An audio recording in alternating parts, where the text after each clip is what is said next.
Good morning, everyone. I see most of DEF CON is not here today because it is Saturday morning. Kind of expected that. So, welcome to I Fight for the Users, Episode 1, Attacks Against Top Consumer Products. I'm Zack. This is Erin. She's Sec Barbie. And we always like to start with a slide of what our credentials are. We like to always say, don't trust the speaker just because they're up here. Trust them because you validate what they're saying. So instead of having a long list of certifications, things we do, we like to say, judge us for everything else. We're pretty smart, though. So before we get started, it's Erin's first time speaking at DEF CON. And we've been informed that goons are no longer allowed to do shots with first-time speakers. Boo! So this is Erin's way of celebrating. Congratulations, Erin. I brought a shot.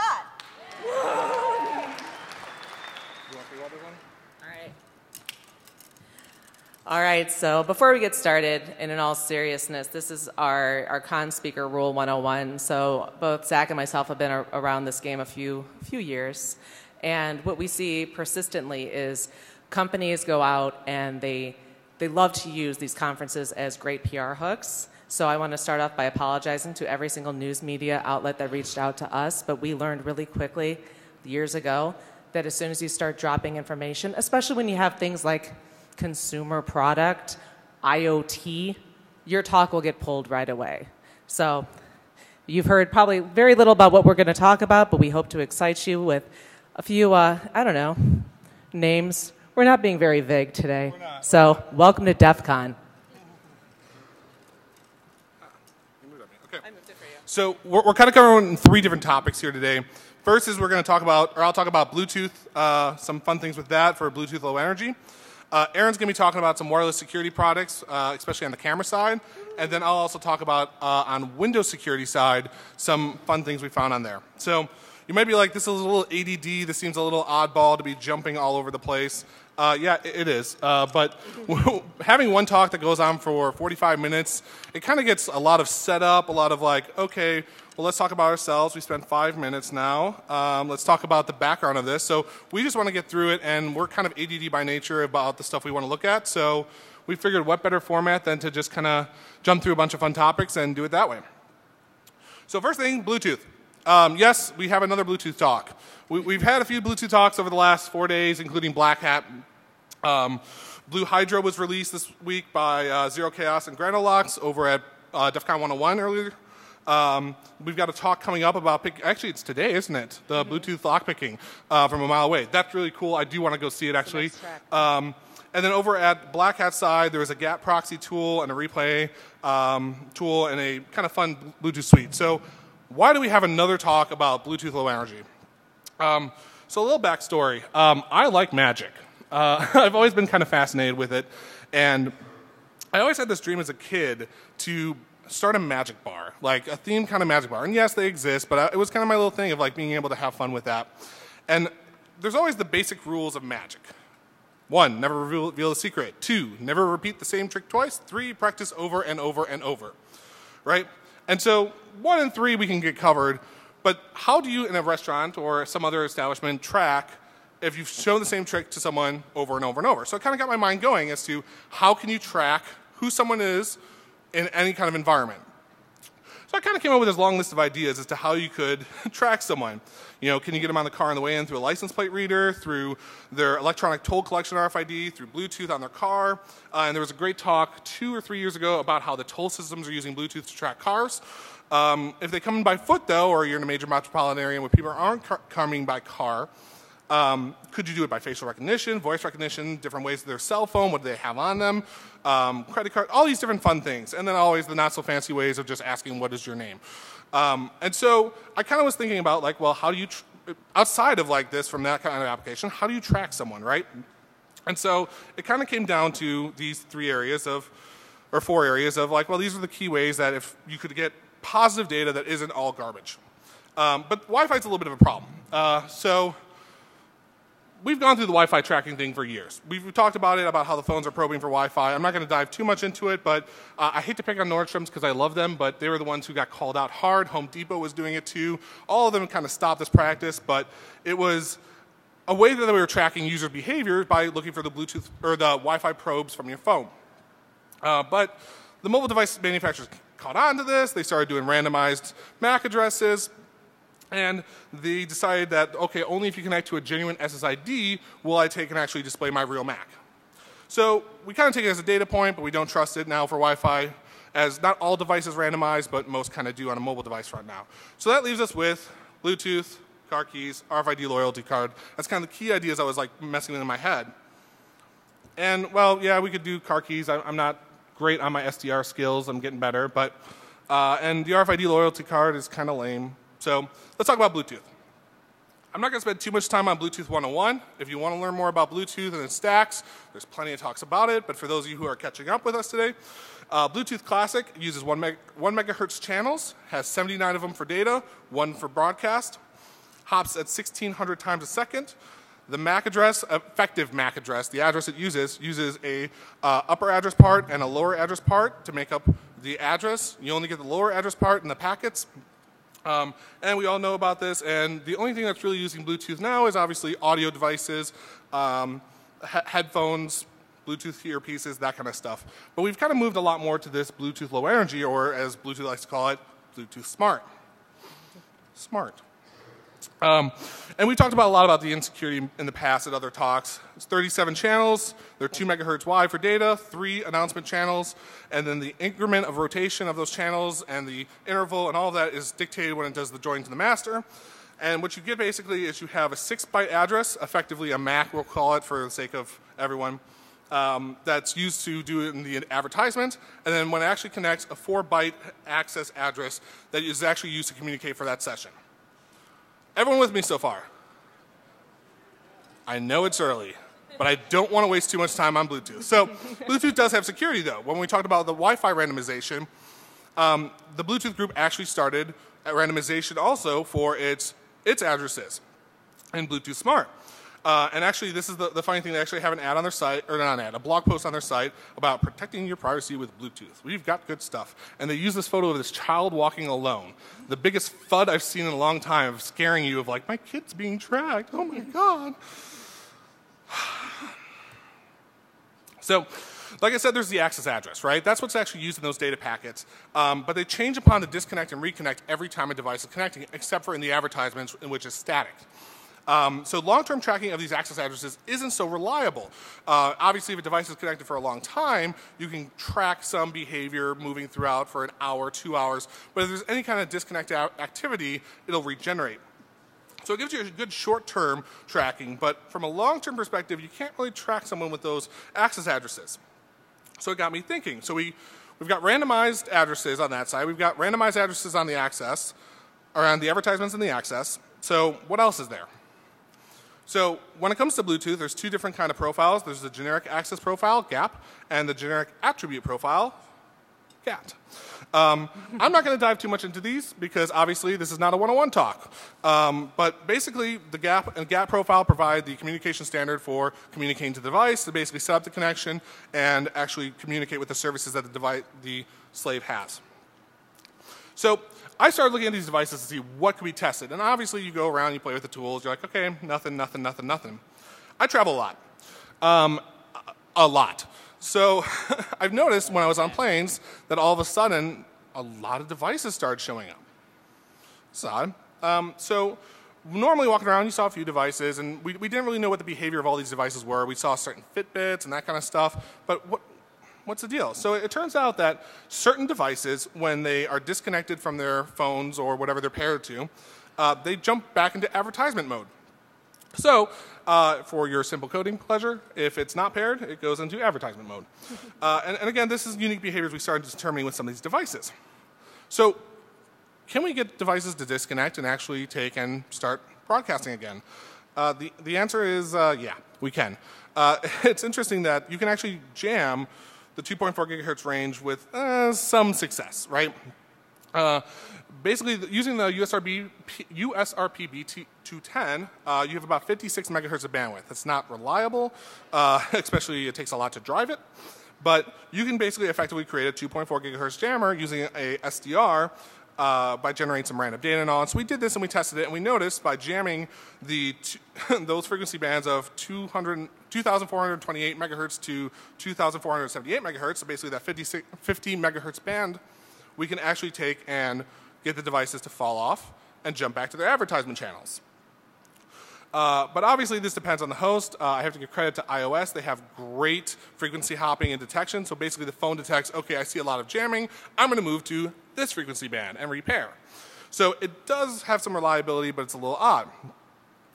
The other way to get them to disconnect is by blasting terminate connection packets. This is basically effectively the Bluetooth version of deauth. Is you look for the access address, and then you just spoof a disconnect, and it terminates. Now, granted, again, limited window, and it gets wonky with some devices. We know some devices don't like to rejoin after they've been told to disconnect. So it's one of those things that if you're trying to track someone, it kind of gives you some good opportunity to get an ID from them and get connection to the advertisement side, but not so much that it's not going to be noticed. So we've all talked about tracking before, right? So why am I rambling about tracking? Well, a lot of the talk before has been about, well, it's possible. Okay, well, with who, with what? You know, this is really more of an implementation issue. This is when it comes down to individual devices implementing it, especially on the consumer side, what does what? Amazon and Best Buy probably loves me by now because I just bought a crap ton of Bluetooth low energy devices that people use every day. And we're going to go through a few of them and what we tested. And basically, we did a consumer report style kind of testing against them to see what privacy information are they actually leaking. And we'll start with the worst. Sorry, I need water. These guys were on Shark Tank a while back, and you may have heard them because it's kind of a funny idea of shocking yourself every time you do something bad. It's also a fun thing to shock your friends when they do something bad, and they're like, oh, I'm trying to learn good behavior. Wait, stop it. But basically, they use a static MAC address. The MAC address last 8 bits? 8 bits. 16 bits. 16 bits, sorry, math is hard. Last 16 bits of the MAC is actually in the SSI, or in the name of the device. Correct me on my math. And if you don't happen to have the MAC address from the static MAC address or from it in its name, send a GAT request to it, and it gives it to you in ASCII to hex.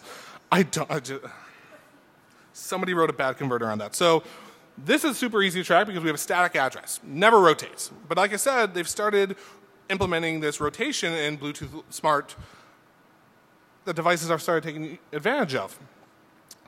But then we have these devices that are meant to track you. Tracker and Tile. We'll talk about Tile next. But effectively, these addresses, they show up in the broadcast as being random.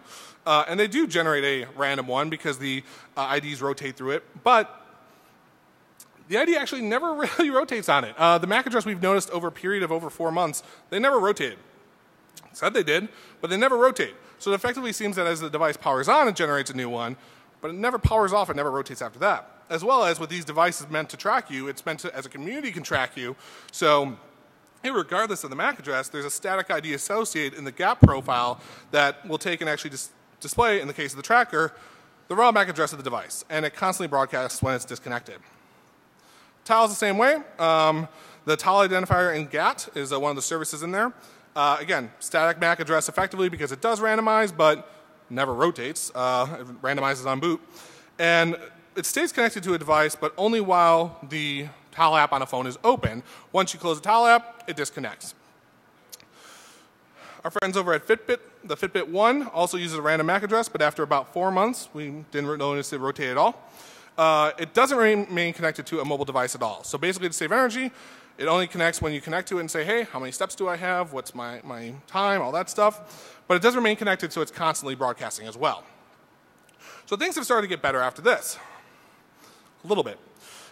With the Withings Active, another device we tested, the MAC address randomizes, but it still advertises the raw MAC address in the advertisement data, which broadcasts out.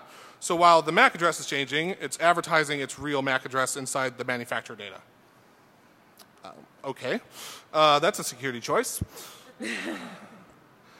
Then the Pebble Seal also uses another way we could track the devices is in their name. And we've talked about this before too, but has in the name the last 4 digits. I'm done doing math. of the MAC address. And it's random, but still after days of rebooting the device and turning it on and off and losing power, it still kept the same static address, but advertising as random.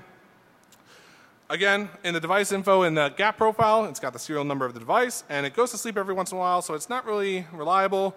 But as a cool choice, it also uses classic, so we can track its lower address too. So interesting choices on how it connects. The Fitbit Alta, the MAC address randomizes, but again, like all the other ones, they stay static for 4 months, even after battery loss. Getting a little bit better. This one doesn't turn Bluetooth on until you actually turn it on to sync mode. This one has the name of, or the Microsoft band has the name of the address inside of the device name, and it does randomize the MAC. So we're halfway there. We got a name that's kind of static as to what you set it for, but the addresses are rotating. So. And then on the better side of things, the people who actually implement security well, we got to give credit to Apple. They rotate their Macs pretty well. Android Wear, this was on sale. Thank you, Amazon Prime Day. Hey. But also notice that this is really cool on the Android Wear watch is once it's connected, it stops responding to broadcasts forever. Basically, it'll still randomize, it'll connect to the device it knows, but unless you go into the watch and say, let me reconnect, it doesn't respond to broadcasts anymore. So I have to give kudos to them because that's actually the best we saw of all the things. iOS devices as well like to broadcast some Bluetooth low energy noise. They do randomize though and advertise that they're an iPhone, iPad, etc. But that MAC address randomizes constantly. So while it's being used in fun apps, including Safari, we noticed. Take that one on for size and think about that. It does randomize quickly and randomly, so there's not really any trackability on the actual iOS devices we noticed. So we have to give kudos to these three doing it right. The rest we kind of went through quick because it's kind of the consumer report style. And what we were going to do is we were going to release a tool with this to kind of track all these things. Fuck you, Zero Chaos. He kind of beat us to the punch and got a better tool out. So I just said, nope, bravo, we'll do it on that side and point over there because they did a great job on that. So the Pony Express crew released this, was it Thursday at 101? Yes. I think he posted it probably 3 days before then, 4 days before then. So this is definitely a great tool to look at for tracking those things. I don't think it supports GAT yet, but I'm sure it will soon if I have a few more minutes to tweak some code. So where do we go from here about all these devices? We complain about them all, and I spent 15 minutes rambling about this. We really need to start testing more and more of these devices to determine what's the implementation issues with them instead of just like, well, it's a problem. With these new IoT things, it's obviously a problem across the space, and we've all complained about IoT this, IoT that. So we're throwing up on, I forgot to actually commit this morning. Throwing up on GitHub basically a repository that everyone can submit pull requests to that as you test the device and say, hey, I looked at this and it does this behavior, and we'll have a little checklist of things we're looking for that we can all kind of source together as to, hey, here's how this specific device behaves, here's the trackability of this device. Not that it's possible, not fill people with FUD, but that it's actually possible, or that it's possible for this device and this implementation. Long story short, when MAC addresses are random, look for things that aren't involved in the MAC addresses, which include not actually randomizing it, the gaps and GATs leaking serials, and the device names. You can knock a device off Bluetooth using either the deauth packets or actually broadcasting on 2.4 gigahertz, a lot of noise, certain frequencies. And when while the standard of Bluetooth is great, supports a lot of cool stuff, these devices aren't implementing it. All right, I'm going to switch it over now to Erin, who's going to talk more about the home security side. All right, this is the squirrel part of our talk. Squirrel. Oh, he's not done. He has to get back up again. Don't do that to him. Just give him a minute. Right, yeah, right. You're going to, yeah, don't feed the ego. Not yet. Later. All right, so we're going to talk a little bit about consumer wireless camera and office security. So before we get into this, we've had lots of talks about wireless, CCTV, all this kind of stuff. So let's chat about what we're not going to talk about. We are not going to talk about weaker default passwords. You guys have Google. You can use it. Yes, everybody, with the exception of maybe 10% of people, still use all of these. Congratulations. We're also not going to talk about IP weaknesses. But if you want to make your network even more insecure, this guy on YouTube can actually help you out and tell you exactly how to route it to the external internet if you really want to. Good times. I mean, it was helpful. It was his intent. We're also not going to talk about deauthing 101. Everybody has Google. Download Kali. use some Google foo, and you can figure out yourself how to buy the cards that'll work and deauth it yourself. So, hint. Also, we're not going to talk about Shodan. It's awesome, not this talk, though. Go have fun with it. And I wanted to put a slide up and say we're also not going to talk about Pokemon Go because it's almost as fun as Shodan. But so who cares about these CCTV cameras and the security? Well, you know what?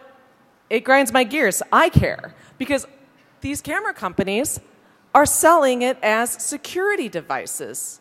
Not all of them. Most of them are selling security. So that got me to thinking, what if? What if these were used as security devices? Well, I want to be a bad guy, and for anybody that knows me knows that I have a little problem when it comes to automobiles. I like them a lot. So step one in my little mental process when I was thinking about these cameras was kind of getting into the mood. So I wanted to channel my inner sway and think about, if I had this absolutely amazing warehouse full of Ferraris that was protected by these security cameras, what would I do? This also plays into homes and stuff, but I find Ferraris to be a lot more fun than thinking about the homes right now. So the first thing I would do, get into the mood. Second thing I would do, I'd get some information. Information's pretty easy to find. Especially, we have this technology, I'm going to use that really loosely. Everyone in this conference, we've been talking about war driving for freaking years, decades. Wow, that's old. Anyway, it's old. So some people call it war driving. In this case, we're going to call it target identification. So with that, you can drive around because these devices are lovely and like to tell you who they are all the time. And in their MAC addresses, you can actually tell who they're from. So you can go onto the nice little Googles, help us out again, and identify who exactly these cameras belong to. Or you could actually just look for the cute little stickers that come with the cameras that say, hey, you're on camera. And some of them even have the brand name on them. Even easier. So with that, I'm thinking about where the attack goes. So obviously, we've had many talks that have talked about wireless deauthing and whatnot. So let's take that a little bit of a step further. This talk was kind of composed with the idea that let's find out what these cameras actually do. Let's find out what happens when they get deauthed. Let's find out, do they notify, do they recover? So in the attack, we're going to be thinking about the fact of how long it would take an intruder to get into a facility, a building, a house, whatnot, what they would have to do ahead of it, how long they would have to deauth the cameras, and could they make it away clean, so to speak. So that being said, we're not going to talk about point of entry and whatnot. Like Zack said earlier, there's a wonderful Bluetooth lock talk, and so I'm assuming some of these homes that have these lovely camera systems also have the Bluetooth locks, and we can do a whole bunch of fun things with that as well. So the attack. So in the attack, we're going to talk about which cameras are weak. So in order to do that, we had to, just like Zack, go and buy a whole bunch of cameras. But, since this is DEF CON and we're progressive these years, I wanted to make sure that we had diversity. So we have lots of different cameras that we tested. Lots and lots of them from different manufacturers of different sizes. So we went from the big guys to small guys. That's them. So which one of them are not saying they're a security camera was my question. I showed you guys earlier all the articles and whatnot. So how many actually say they do security? All but 2. So there are 2 really, really, I'll say forthcoming companies that don't claim to be security cameras. They're just like, hey, we're this is what we are. Good for them. So what was tested? So we did a little bit of everything. So obviously we want to know what the offline time was. We want to know if it does any kind of notifications. So if you get bumped offline, network interference, whatnot, what's the threshold of notifications? Is there any type of cached video on the device? So if it's knocked off, how what amount's going to actually store locally before we have to recover? What if there's any type of wired network options? If there's any type of SD options on the device itself for local storage? Type of power, kind of was curious whether it was battery or wired. Obviously, points of failure there. additional equipment needed for the function of cameras. Not all of them are just stick up, and any other performance observations. So because we were actually being pretty pragmatic about how this was done, we actually had a test procedure. So, at 0, stopwatch starts. At about a minute in, we did a targeted deauth attack. About every 30 seconds, we were waving our hands for motion recognition because some of the cameras did require it. And at about 10 minutes into the attack, we did the targeted deauth ending, so we terminated it, and we gave it about 5 minutes from there to see when it would come back online on the network. So this is my high-tech setup. It's pretty impressive. So we have the timer, whatever camera was being tested at the time, the iPad with the camera app so we could actually visually see what was going on with the camera, when it was going to recover, and obviously a whole bunch of error replay fun going on right there. So that being said, I like to always prove my work like in my good old math classes. And live demos never work, so... And live demos never work, so for you guys, I want you to know I spend many weekends with my GoPro taping these lovely things, but I fast-forwarded them for you. So this is your drink break. Anyone who has coffee or anything, have a nice drink, take a second.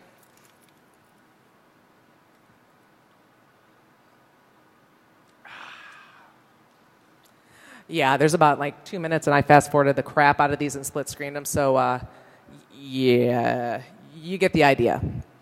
So now the results. Kuna. I love this little Kuna device. It was a Kickstarter, actually, as were a few of these. But the cute thing was the Kuna device, it kind of did what it said it was going to do, not quite security. It recovered after about a minute 30, a minute 40 after the deauth ended. The positives, it's a light. If the camera doesn't work, you got a front light. Yay! Another positive, it's wired. There's no way around it. There's no battery powered. It's hardwired. The negatives, only if the app's open are we getting notifications. One of the other negatives or positives, depends how you look at it, it had this really cool, pardon me, the clanking is killing me. It had these cool status lights at the bottom of the light, which were super helpful, and I appreciate the developers that put them on there because, it's supposed to help out the consumers to let them know if it's paired and whatnot, or if it's online. That's always a good one for an outside security light to have it flash red. So one of the things we learned from the deauth attack is after 10 minutes of it being online, deauthed, it kind of just doesn't recover.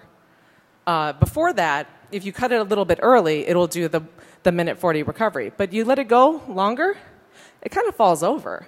So in the testing, these are consumer products. We did a few rounds of testing and found these things out. Well, like I told you about these cute little status lights, I was Googling, for the point of this talk and trying to see if I could find you guys a pretty picture because I actually didn't fly to Vegas with a picture of the bottom of the status lights. And I come across this.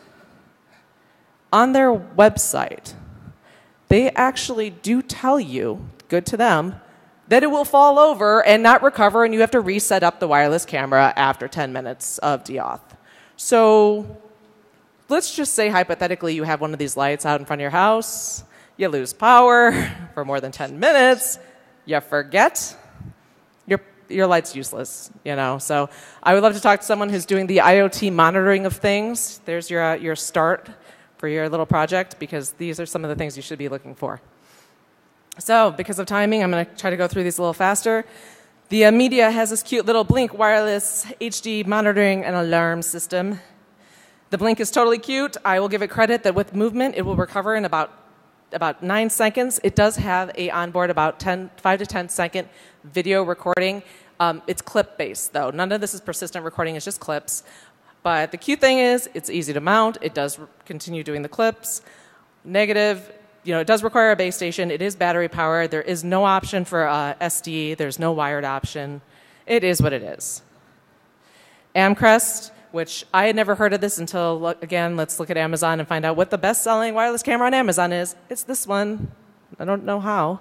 Anyway, it is cheap. It is cheap. But you would think that maybe Nest would... Anyway, so it recovers in 2 minutes. Not a bad little camera. It keeps about 10 seconds onboard storage. That does have a wired option for wired network, not wired power. It does have wired power. And there is an on-off switch on the unit. Not overall a bad camera. Somebody like that? Yeah, I'm crust. Anyway, D-Link. D-Link, we love D-Link just for the purpose that they don't actually claim to be a security camera. They're like, hey, we're a net cam. We're cool like that. I'm like, all right. So on the positive, it does have an SD option. Negative, there's no actual wired option for the camera itself. It recovers after about a minute after the deauth. No movements required for that one, actually. So Netgear, cute little Arlos. I love these Arlos. They recover after about 45 seconds. They're versatile because they have a cute little magnet. That's how they attach. And they have a sticker. So remember to the war driving?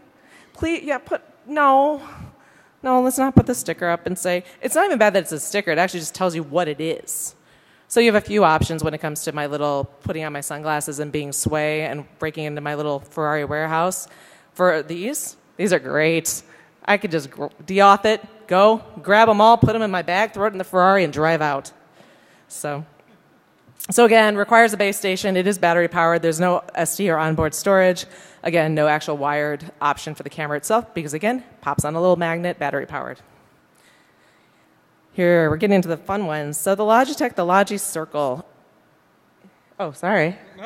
All right, we got to run. 15 minutes. I never thought that. Okay, anyway. All right, ADD Theater here.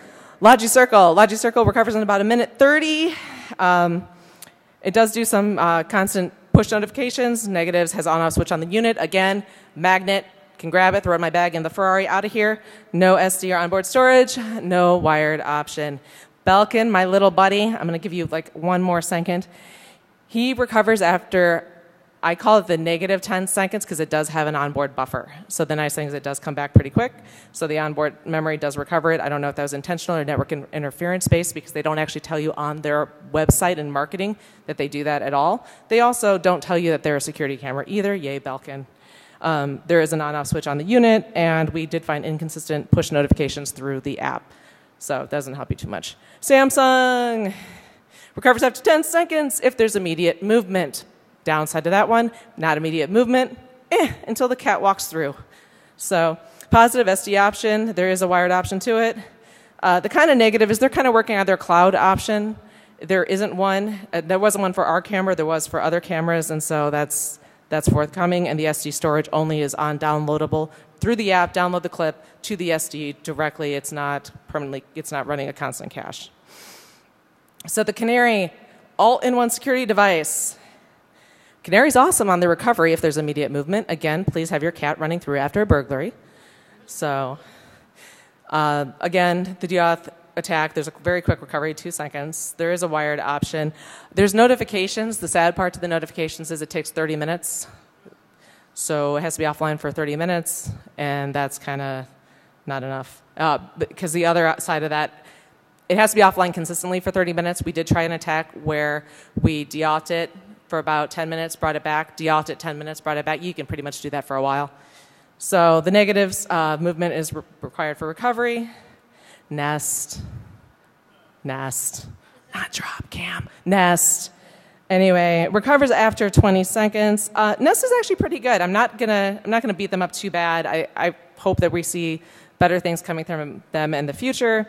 It does keep between 30 seconds and 4 minutes of cache. We were finding inconsistencies through the testing of that just because we did everything at 720p, but it seemed that lighting, any other ambient movements were causing that to change and fluctuate. There are push notifications for activity. They're pretty consistent, so that's definitely a positive. No SD option, no wired option. So, I know, I'm going. Okay, so very fast. Yeah, we have 10 minutes left. Oh, shoot. Bad guys won't put in the effort. Yeah, right, bad guys are putting in the effort to do some of these attacks. We're not talking about it to consumers, so then what should consumers actually do?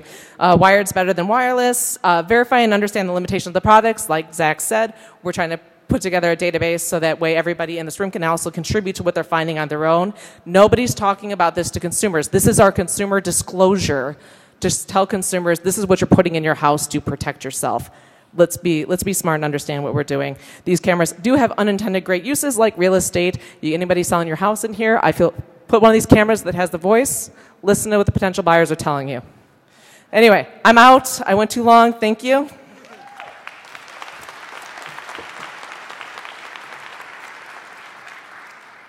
I have 10 minutes to do a whole topic. One thing I want to reiterate about Erin's side that I don't think she really announced and made everyone really clear on that I thought was great. So all these cameras basically you do the Wi-Fi deauth on, and they're offline. And Erin, is there any cache recordings for the majority of these cameras, or which ones have cache recordings?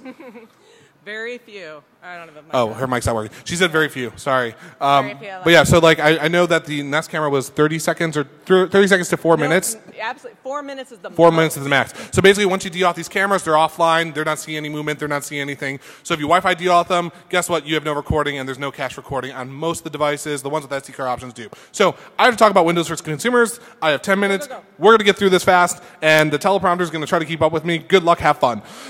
So a lot of people are buying Windows devices, especially with Windows 10. These are tablets. We have fun with them. And we're not going to be talking about OEM devices with all these custom configurations because the Duo Security Crew, they did a great job on that. But we tell users all these things. Patch your device, install antivirus, use HTTPS, use a password manager, watch out for suspicious downloads, don't use suspicious Wi-Fi, pick a strong password. All of these are great things. Oh, it's going to get faster. Reading. Sorry, got to keep going. These are all great things we need to keep telling users, but these are things that are not going to stop this. So back at DEFCON 20, I gave this talk about NTLM relaying. I don't have time to slow down. I have probably 20 slides to go. Back at DEFCON 20, I gave this talk about NTLM relaying. You can watch it on YouTube or all the other places that it's up there. The old focus was about relaying NTLM network authentication to corporate accounts. We were focusing on corporate, and focusing on internal attacks. For those of you who are just joining us today, Windows uses NTLM for some network authentication. It does use Kerberos as well, but uses NTLM for hashing. It's an MD4 of the password, but it's also used for network authentication and signing of network authentication at some points. NTLM network authentication has two flavors, version 1, version 2. Basically has a client say, hey, what's up? Do you support this? Yep, here's my challenge, and here's the hash of the hash. Have fun. Microsoft recommends to switch over to Kerberos. Indescribable. Love you. I hope that shows up in the video somehow. And by the way, Windows auto-authenticates a thing. So how does Windows auto-authenticate? It uses, we've talked about WPAD. This is not another WPAD talk. There's been 2 other WPAD talks about all the fun things that with that. But with WPAD, Windows auto-authenticates with NTLM and some things. Windows 10 does this less, but Chrome still does it. There's other ways to get users to auto-authenticate with things. It's not just WPAD. You can also use injection of UNC pass into HTTP traffic if you're on a rogue access point. Certain file formats support UNC pass, and third-party applications that don't use proper cores. Yeah, I won't name names. But for a while we talked about this on the corporate side on the internal attacks. But was it internally only? DEFCON 20 I talked about how Exchange Web Services was also vulnerable. But this is still a huge issue. Now I've talked about corporate. We never really talked about cracking these hashes, which are possible, and we've always said it's possible to crack them. We never talked about the implications of them. So for corporate sides, we can do VPN access, SharePoint, shared passwords, all that fun stuff. But what about personal users? We're talking about fighting for the users, things that we're going to go and defend against them. So, well, what if they have a shared password with certain accounts? What if they're broadcasting these things? What about local file shares? What about those things? So we've talked about this for years for Windows XP, Windows 7. Then Windows 8 came along, and Microsoft decided to introduce a thing called Microsoft Accounts. On Microsoft Accounts, they included logging into your Windows device. Yay! I have a 1-minute demo video because demos rock. This is the point where I actually have to wait the full minute. So we launched a rogue HTTP and SMB server in a tool called Zack Attack. Yay! There's an update soon. We use an MBNS broadcast. We set the options to broadcast to this device that has a rogue HTTP and SMB service. Exploit. We wait. This is real time, by the way.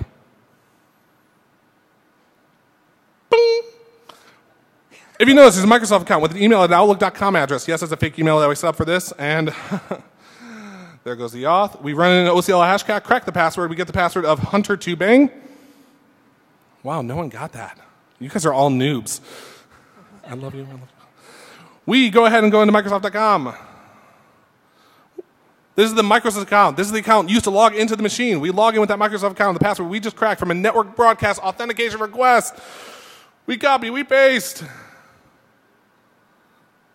Copy and paste, come on, real time, sign in. Demo fail. Come on, get there. I have 10 or 5 minutes left. We're logged in, yay! So what does that mean?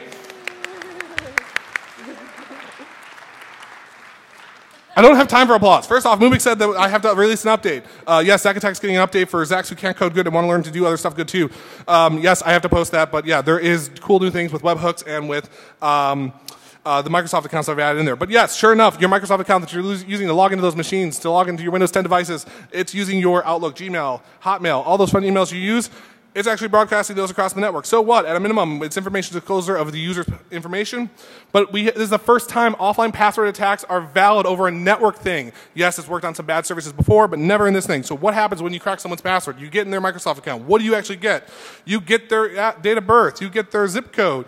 You get their billing information. You get the last 4 of their credit card numbers for all the billing things attached to their Microsoft account. And yes, these things are sensitive. This is a 2012 article from a reporter who got completely pwned.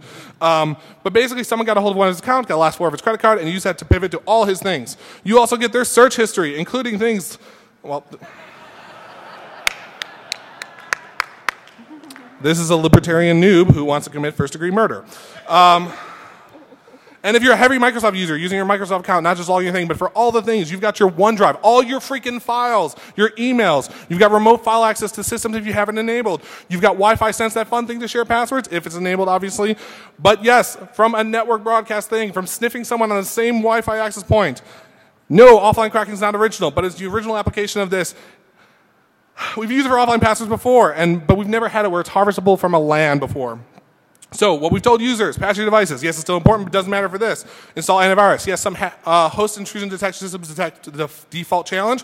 Just change it. You're cracking it anyways. You're not using a rainbow table. By default, it uses NTL v2, so it doesn't matter. Use HTTPS only. Well, you're going to hit HTTP endpoint, and WPAD broadcasts don't care. Use a password manager. It helps, but doesn't actually help if you're cracking this. Helps with other accounts. Don't use suspicious downloads. Doesn't apply to this. Whoops. Don't use suspicious Wi-Fi. Seriously, we tell people this. Why don't we just protect them? Pick a strong password. That doesn't mean something. Well, we should never tell users just use a random VPN service because that's a horrible freaking idea to trust traffic with someone else. But for some reason, we think that's a good idea to tell people.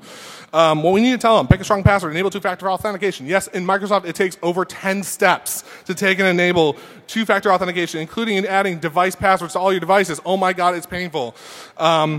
You need to use unique creds per site. Yes, that's important. So if someone gets one cred, they're not able to public it. And maybe avoid Hotmail and Outmail and all of OneDrive for a little bit until you can take and use a local account. How do we fix this? Disable NTLM auth. Yeah, that kind of sucks telling users how to disable NTLM auth, but that's one of the ways to fix it. The other thing is just don't use a Microsoft account to log into your system. Use a local account instead. So TLDR, got a stock Windows laptop, attacker on the same network, use a Microsoft account to log in, you're pwned. All right, I have 3 minutes. Summary of the issues. Fitness tracking devices that we talked about with Bluetooth can be tracked and be monitored for certain implementations. Wi-Fi security cameras, you de-auth them, they're off the network, there's no recordings, and some don't give notifications. A few give notifications after 30 minutes, and there's very limited caching on most devices, except for the 2 we pointed out. Consumer Windows laptops are constantly leaking creds for offline cracking. This is the first time we've seen that there's going to actually be offline cracking against those kind of things. Want to acknowledge these people for doing some cool things. Mubix, fuck you, and end of line.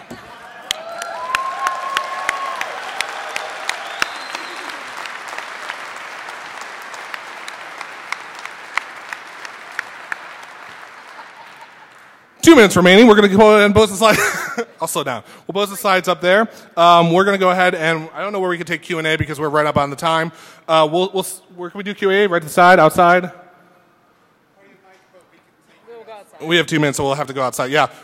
We'll take outside so the next track can get in here. Thanks, everyone, for coming. We appreciate you guys coming out to you. Make DEF CON great again. Thanks for coming out.